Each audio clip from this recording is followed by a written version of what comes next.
Bert Hellinger. Libro, El amor del espíritu. Un estado del ser. La Hellinger-Sciencie. Introducción y resumen. La Hellinger-Sciencie, escrita así con toda intención, es una ciencia del amor del espíritu. Es una scientia universalis, la ciencia universal de los órdenes que rigen la convivencia humana, comenzando por las relaciones de familia, es decir, la relación entre hombre y mujer y entre padres e hijos, incluyendo su educación, pasando por los órdenes en el trabajo, en la profesión y en las organizaciones, hasta llegar a los órdenes de los grupos que trascienden, como por ejemplo las culturas y los pueblos. Al mismo tiempo es la scientia universalis de los desórdenes, que en la convivencia humana desemboca en conflictos que separan a los seres humanos en lugar de acercarlos y reconciliarlos. Estos órdenes y desórdenes se reflejan en el cuerpo. Tienen un rol fundamental en la enfermedad y en la salud física, anímica y espiritual. ¿Por qué a esta ciencia se la denomina Hellinger-Sciencie? Me he dedicado tanto a obtener las comprensiones como a describirlas. Las he ido constatando en el quehacer práctico y de manera pública.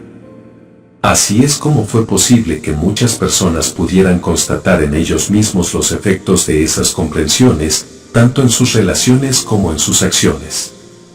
Por tanto, queda así demostrado que se trata de una verdadera ciencia.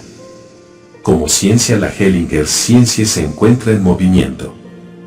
Esto quiere decir que sigue desarrollándose de forma continua, también con las experiencias y las comprensiones de muchas otras personas que se han abierto a ella y por supuesto a sus consecuencias. Como ciencia viva no se trata de una enseñanza concluida que pudiera transmitirse como algo definitivo, que pudiera ser aprendido. Por eso, para ella no son válidos los parámetros de éxito, como si pudiera medirse en una escala que se encontrara fuera de ella y que fuera necesario justificar. Su justificación es su efecto y su éxito. Se trata en todos los sentidos de una ciencia abierta. La dimensión del espíritu, la Hellinger-Sciencie ha logrado llegar, más allá de las comprensiones inmediatamente comprobables, acerca de los órdenes y desórdenes de nuestras relaciones, a otras dimensiones, a la dimensión del espíritu. Es desde este punto que se adquiere conciencia del alcance de esas comprensiones. A partir de aquí es cuando se experimenta su significado y trascendencia universal y los efectos que de ahí se derivan en todos los ámbitos. ¿Qué es esta comprensión del espíritu y cuáles son sus dimensiones? Esta comprensión proviene de una observación y de las consecuencias que de ella resultan. Todo lo que está presente no se acciona por sí mismo. Es movido desde fuera. Incluso cuando algo aparenta moverse por sí mismo, como por ejemplo, todo lo que vive, su movimiento tiene un origen que no puede provenir de sí mismo. De allí que todo movimiento, también todo movimiento de lo vivo, resulte de un movimiento que proviene desde fuera y no solo en su inicio, sino ininterrumpidamente durante todo el tiempo que dure esta vida. Hay algo más que hay que considerar aquí.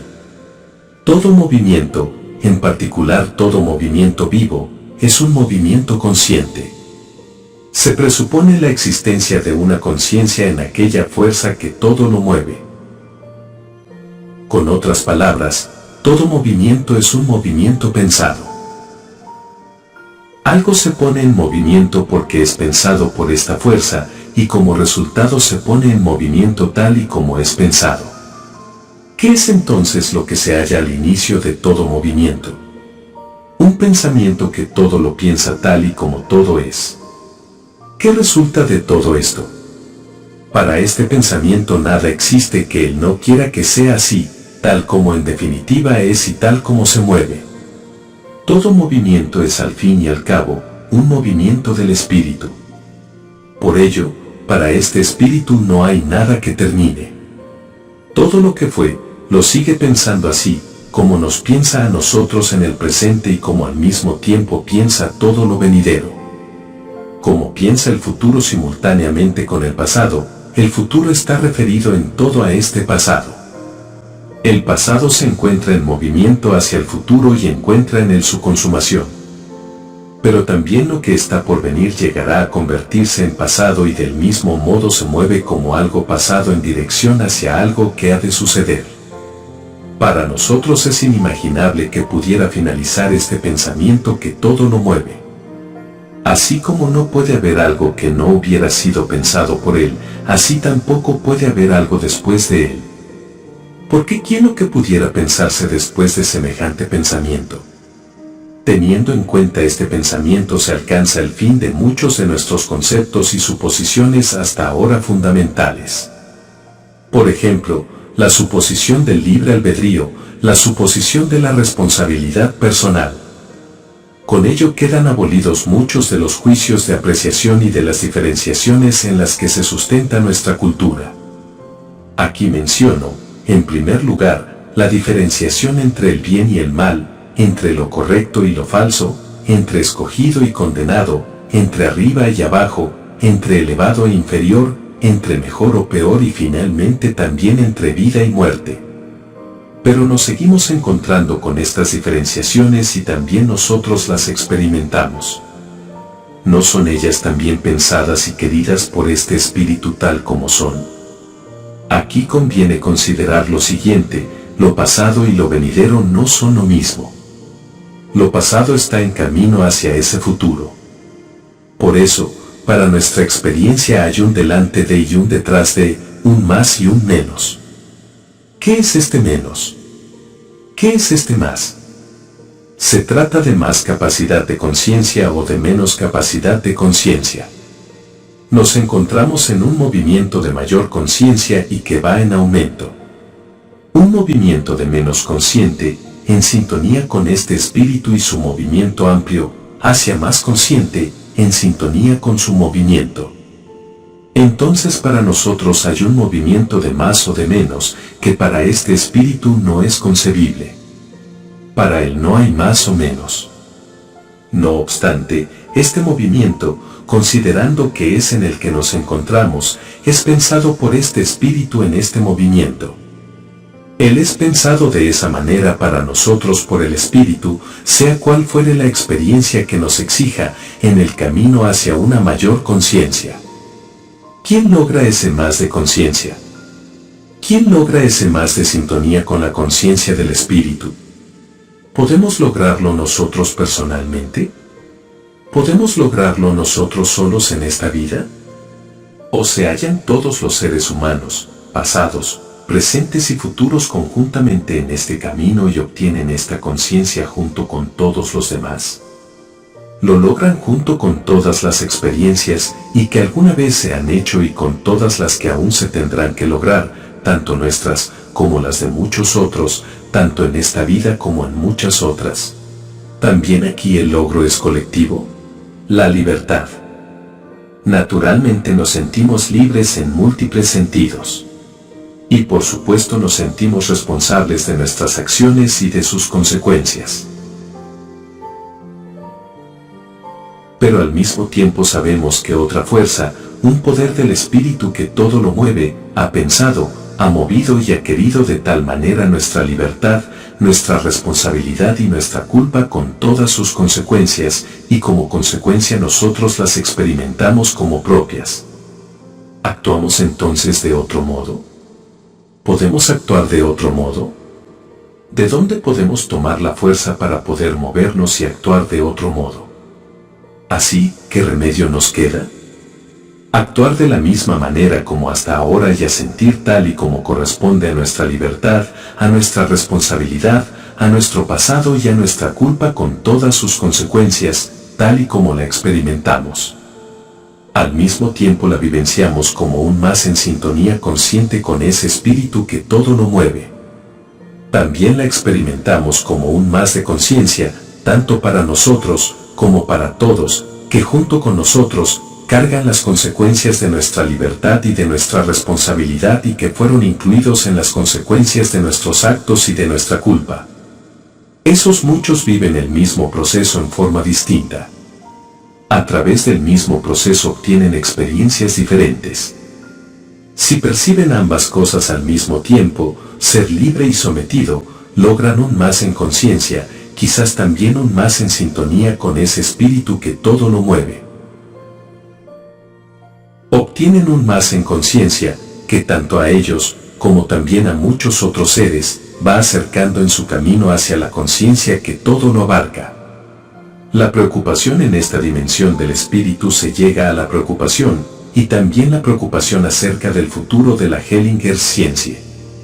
Ella proviene de un movimiento del espíritu, tal y como es pensada por este espíritu y se mantiene en este movimiento, como este espíritu lo piensa, indistintamente de si alguien la aprueba o la rechaza. Como una ciencia universal demuestra su verdad en un caso u otro, tan solo gracias a su efecto. ¿Qué sucede entonces con la preocupación que nos hacemos con respecto al futuro? De nuestro futuro, del futuro de otras personas y del futuro del mundo. No se evidencian, en todos los casos, como preocupaciones necias, como si con ellas pudiéramos modificar o impedir algo.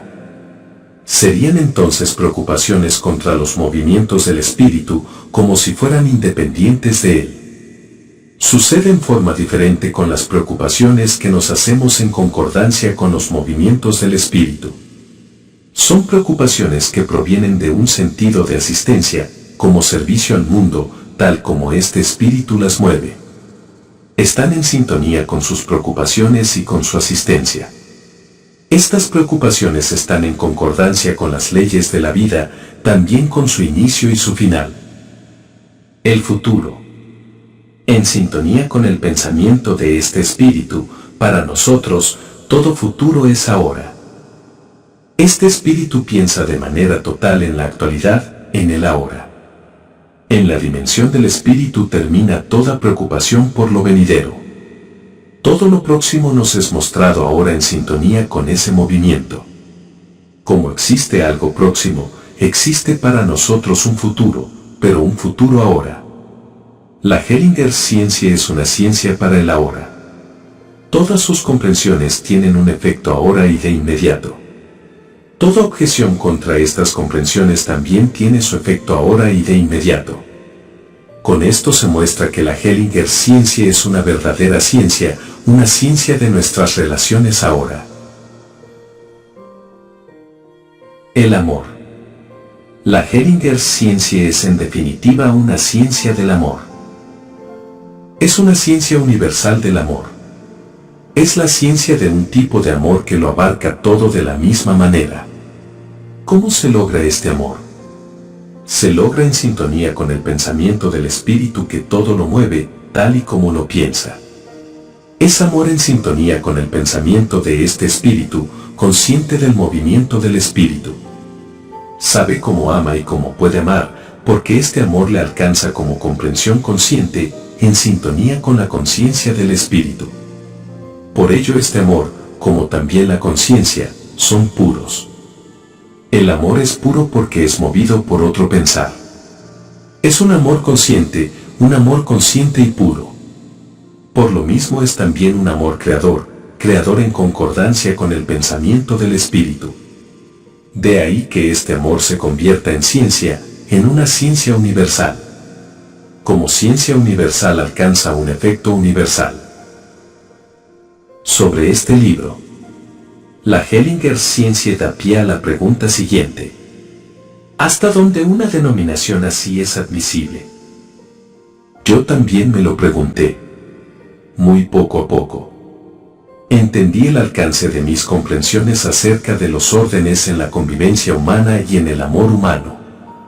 Entendí que estas comprensiones se unen y ensamblan en una ciencia que abarca nuestras relaciones y que ha llegado el tiempo de presentarla como una ciencia propia y otorgarle públicamente el espacio que requiere. Mi nombre quiere dejar asegurado que esta ciencia se describa y presente en su claridad original. Esa es también la meta de este libro. Me fue posible este discernimiento acerca de los órdenes y desórdenes en las relaciones humanas por mis comprensiones de los modos de acción de la conciencia humana y sus consecuencias, ya que éstas se dan en cada uno de los niveles de nuestras relaciones. La inviolabilidad de la conciencia, que se da en la cultura occidental y aquí especialmente en la cultura cristiana, hasta en filósofos tan prominentes como Kant. Pero también en otros filósofos sobresalientes de la Ilustración, ha impedido mirar detenidamente y determinar qué es lo que ha originado la llamada escrupulosidad en la convivencia humana. Esta forma de contemplar en manera precisa fue obstaculizada por la aseveración de que la conciencia hace perceptible la voz de Dios en nosotros, a la que tenemos que obedecer en toda circunstancia. Las consecuencias tan graves que tiene esta aseveración se muestran en que en los grandes conflictos, que para muchos seres humanos son mortales, ambas partes buscan aniquilar al otro y que permanezca la buena conciencia, sin compasión humana y sin respeto. Este libro proporciona una sinopsis de la Hellinger ciencia y su aplicación en los ámbitos de hombre y mujer, padres e hijos, salud y enfermedad, profesión y éxito, organizaciones, reconciliación y paz. Al mismo tiempo es un libro didáctico para la aplicación de estas comprensiones. En primer término, se encuentra aquí el método de las constelaciones familiares y su ulterior desarrollo hacia las constelaciones familiares del espíritu. De estos objetivos surge la siguiente clasificación. 1. Los comienzos. 2. La conciencia del espíritu. 3. Que enferma y que sana en las familias. 4. Salud y sanación desde la visión espiritual. 5. Ayuda en sintonía. 6. Las constelaciones familiares del espíritu. 7. Hombre y mujer. 8. Niños con necesidades. 9. Los grandes conflictos. 10. La religión espiritual. La aplicación de la Hellinger ciencia en profesión y éxito y en organizaciones se deriva, en gran medida, de las comprensiones acerca de la conciencia, ante todo de las consecuencias de la exclusión, de las leyes de compensación del dar y tomar, y del beneficio y la pérdida, de la ley de jerarquía y de sus consecuencias, si ésta es ignorada. Con este libro de consulta les entrego una gran cantidad de indicaciones, todas de la viva experiencia, que les va a facilitar comprender la Hellinger ciencia y su alcance, y aplicarla personalmente y en su profesión. Con su ayuda, nuestras relaciones se pueden desenvolver con mayor facilidad en diferentes planos, y en consecuencia muchos seres humanos podrán ser más felices. La Hellinger Science es una ciencia del amor.